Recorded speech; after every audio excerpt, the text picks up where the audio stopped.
Il s'appelait Diori Hamani. Né en 1916 à Soudouré, près de Niamey, il restera dans l'histoire comme le père de l'indépendance du Niger. Instituteur de formation, Diori Hamani devient une figure politique dès les années 1940.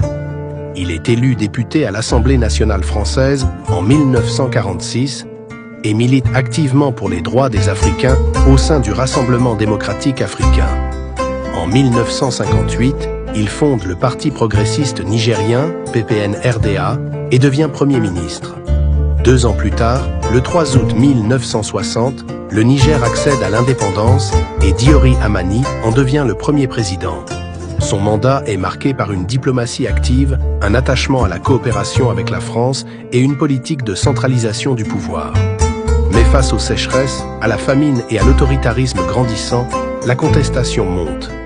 En 1974, il est renversé par un coup d'État militaire dirigé par le lieutenant-colonel Seyni Kounché.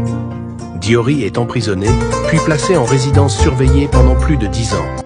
Il décède en 1989 à Niamey, dans une relative discrétion. Mais son héritage reste fort, celui d'un homme qui a mené son pays vers la souveraineté. Diori Hamani, un nom à retenir pour ne jamais oublier les débuts de la République du Niger.